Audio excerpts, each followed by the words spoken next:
దిగి నడుచుకుంటూ వచ్చింది మేడం, దిగి నడుచుకుంటూ వచ్చాను.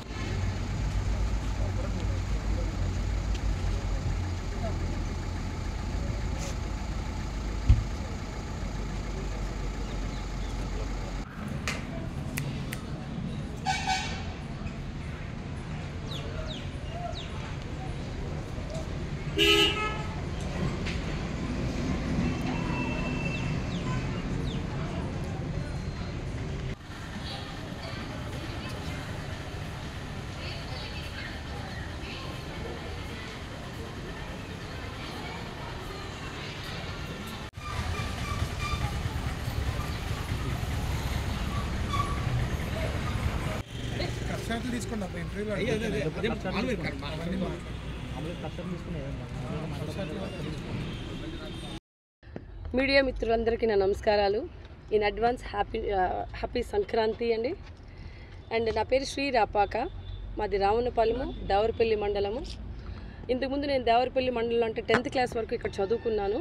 అప్పుడు స్పోర్ట్స్ పరంగా ఖోఖో, కబడ్డీ అండ్ బాస్కెట్బాల్ అన్నిటిలో నేను జాతీయ స్థాయి వరకు నేను వెళ్ళొచ్చాను.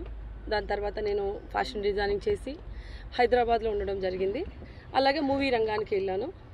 ఇప్పుడు ఇక్కడికి ఈ గుడి దగ్గరికి ఎందుకు వచ్చానంటే, నాకు జగన్మోహన్ రెడ్డి గారు అంటే చాలా ఇష్టం అండి. ఎందుకంటే ఆయన పరిపాలన ఇప్పుడు ఈ 5 సంవత్సరాల్లో మనం చూసాము. ఎంతోమందికి అంటే అందరూ అన్ని వేస్, నాట్ ఓన్లీ 1 పర్సన్ అని కాకుండా ప్రతి ఒక్కరికి సక్రమంగా నవరత్నాలు దాంతో వెళ్తూ, దాంతోపాటు ఇంకెన్నో చేసుకుంటూ ఆయన రాజకీయ పరంగా చాలా ముందుకు వెళ్తూ ఉన్నారు. ఆయన నిమిత్తం మళ్ళీ ఆయన సీఎం అవ్వాలని నేను ఇక్కడికి వచ్చి దేవుడిని కోరుకోవడం జరిగింది. ఈ నేపథ్యంలో నేను మన దేవరపల్లి మండలం నుంచి, అలాగే గోపాలపురం కాన్స్టిట్యున్సీ నుంచి నేను ఒక అభ్యర్థిగా, మంది గోపాలపురం ఎస్సీ కాన్స్టిట్యున్సీ, ఒక అభ్యర్థిగా నేను కూడా జగన్ గారు నాకు ఆశీర్వదిస్తే నేను రాజకీయ పరంగా ఇంతకుముందు నేను సేవలు చేస్తూ ఉన్నానండి. అది ఏమంటే లోపల అక్కడక్కడ వరకే జరుగుతూ ఉన్నాయి. సో అది మనం ఒక పవర్లో ఉంటే ఇంకెంత బాగా చేయొచ్చు. అండ్ జగన్మోహన్ రెడ్డి గారు ఇప్పుడు ఆ యంగ్ స్టార్స్ని, ఎవరైతే న్యూ జనరేషన్ ఉందో, న్యూ ఫేసెస్ ఉన్నాయో ఎంకరేజ్ చేస్తున్నారు.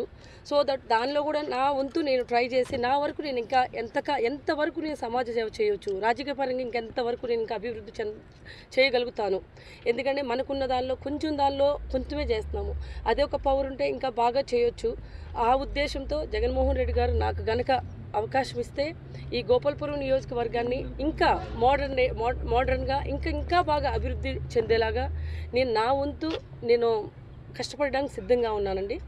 సో ఈ నిమిత్తము నేను జగన్మోహన్ రెడ్డి గారికి నేను కలవడం జరిగింది. జగన్మోహన్ రెడ్డి గారిని కాదు, ఎవరైతే పెద్దవాళ్ళు ఉన్నారో మిథున్ రెడ్డి గారు అవ్వచ్చు, లేక తర్వాత విజయసాయి రెడ్డి గారు, మొత్తం అక్కడ ఉన్న పెద్దలందరూ నేను కలిశాను. సో నా వరకు నేను ఏం చేయాలనేది నా వంతు నేను చేస్తున్నాను. అలాగే ఇంకా అవకాశం ఇస్తే ఇంకెంత నేను చేయగలుగుతాను, ఇంకెంత ఎఫర్ట్ పెట్టి నేను ఇక్కడ ఎట్టి పరిస్థితుల్లో గోపాలపురం నియోజకవర్గాన్ని నుంచి ఆయన కంపల్సరీ నేను గెలిచే తీరుతాను. అంటే ఎందుకంటే మీ అందరి సహారంతో, నాట్ ఓన్లీ మీ ఒక్కరికి గెలుపు అనేది ఉండదు, అందరు కలిస్తేనే గెలుపు. అలాగే మన నియోజకవర్గంలో నేను కలిసిన 4 మండలాల నుంచి ప్రతి ఒక్కరు మనకి సపోర్ట్ చేస్తూ వచ్చారు. నాయకులందరూ ప్రతి నాయకులతో కలిసి ఒక టీమ్గా, ఇదంతా గోపాలపురం అనేది ఒక కుటుంబం. ఈ కుటుంబం లాగానే అందరూ ఒక కుటుంబంలో మనుషుల్లాగా ఉండి గెలిచి మనమంటూ జగన్మోహన్ రెడ్డి గారిని మళ్ళీ ఇంకొక సెకండ్ టైం సీఎం, అలాగే 3rd time CM, second time CM అయితే మళ్ళీ 3rd టైం హ్యాట్రిక్ చేసేలాగా నా వంతు నేను కృషి చేయాలని నేను అనుకున్నానండి. సో దీని నిమిత్తము జగన్మోహన్ రెడ్డి గారు నన్ను బ్లెస్ చేస్తే, నాకు సీట్ ఇస్తే కూడా ఇంకా బాగా నా వంతు నేను ఏం చేయాలని అనుకుంటున్నాను. ఇది నా ఆశ. సో మిగిలింది మనకి దేవుడు అలా అనుగ్రహించాలని కోరుకుంటున్నానండి. అలాగే ఇప్పుడు తలారి వెంకట్రావు గతంలో పోటీ చేసి 36,000 ఓట్లు పైచీలకు గెలుపొందారండి. ఆయన మెజార్టీ వచ్చింది వైకాపా పార్టీకి. మీరు పోటీ చేస్తే ఎంత మెజార్టీని జగన్ గారికి గిఫ్ట్ ఇవ్వబోతున్నారు? దానికన్నా డబుల్ మనం ఇవ్వచ్చండి. ఎందుకంటే ఇప్పుడు జగన్మోహన్ రెడ్డి గారికి ఇంకా అప్పటికే ఆయన సీఎం అవ్వలేదు. సీఎం అవ్వకుండానే ఆయనకి అంత మెజారిటీ వచ్చింది. సీఎం అయిన తర్వాత ఈయన ఇన్ని పథకాలు పెట్టారు, 9 పథకాలని first time and in India ఒక సీఎం మాత్రం అలా మాట నిలబెట్టుకుందండి. అది జగన్మోహన్ రెడ్డి గారు ఒక్కళ్ళే. 9 పథకాలు అని చెప్పి 9 పథకాలు ఇచ్చిన తర్వాత 9 పథకాలతో పాటు ఇంకో కొన్ని ఎక్స్ట్రా, ఇప్పుడు ఈరోజు పండుగ కానుకని 1000 రూపాయలు వేయడం, ఇలాంటివి చాలా చేశారు ఆయన.